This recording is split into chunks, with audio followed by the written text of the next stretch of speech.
global police raids have included the Italian mafia, Asian crime syndicates, drugs cartels and illegal motorcycle gangs.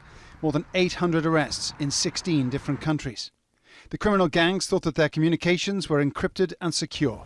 What they didn't know was that the devices, called ANOM, had been developed by the FBI in collaboration with Australian and European police. The criminals using these devices believed they were secretly planning crimes far beneath the radar of law enforcement. But in reality, the criminals were not underneath the radar. They were on it. Criminal gangs today rely on secure digital communication, and the FBI plan was a real slow burner. The first handful of compromised ANOM devices were quietly supplied to criminals in Australia around 18 months ago and built up a solid reputation among the criminal underworld. Then, when law enforcement knocked out the rival EncroChat and Sky ECC networks earlier this year, more than 12,000 of the compromised ANOM devices were in circulation all around the globe. Multi-million-dollar international crime empires were now openly visible to the FBI and police. On ANOM, criminals communicated in 45 languages about things like trafficking in drugs, arms and explosive, ram raid, ATM gas attacks, armed robberies, and last but not least, contract killings. The coordinated raids around the globe have found more than 32 tons of various illegal drugs.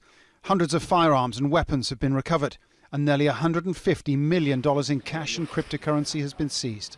It's the third encrypted mobile phone network to be compromised by law enforcement within a very short period of time, and I expect others are coming. So, who can you trust? There are still criminal networks in existence. There are other illicit communications networks still operating. But when police chiefs call this operation a watershed moment in global law enforcement, it's difficult to disagree. Paul Brennan, Al Jazeera. Mike Hanna is joining us from Washington, D.C., and we heard from the FBI a little earlier on. What more did we learn about this operation? Well, we learned about the origins of it, and that's back in 2015 in San Diego, which is why the FBI held that news conference in that city.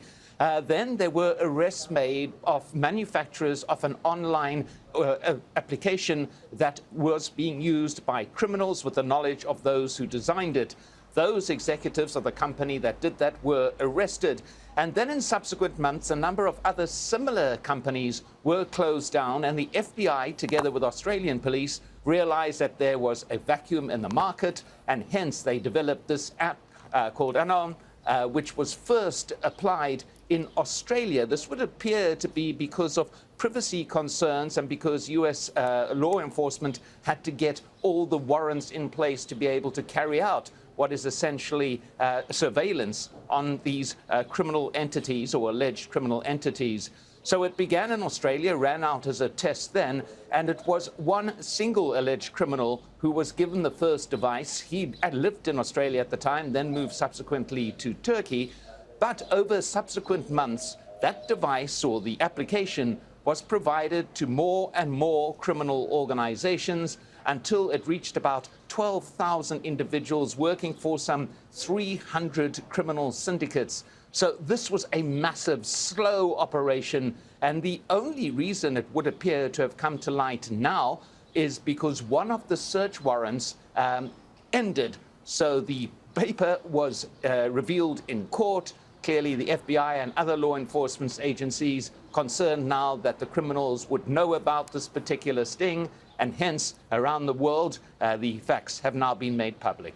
Mike, the FBI is touting this as a great success, but there's also a conversation going on about the tactics used by the FBI and whether privacy was breached.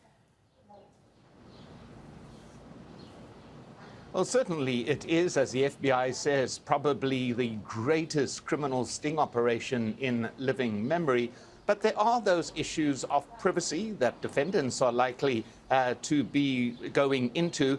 Now, the FBI had indicated that it had taken legal precautions every single step of the way. And this is why it started in Australia, it would appear, to allow the FBI to be able to get its legal ducks in a row, so to speak, to be able to get the search warrants, all the necessary legal requirements to do what is essentially hidden surveillance of individuals and organizations that the FBI had completely entrapped in terms of what they were doing.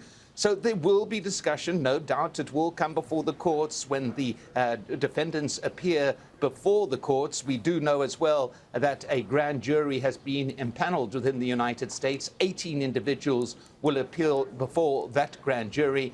Now, in those discussions, which are, of course, secret, there's likely to be a lot of debate about privacy concerns, despite the FBI's saying that this is a major, major achievement. Thank you so much. Mike Hanna reporting from Washington, D.C.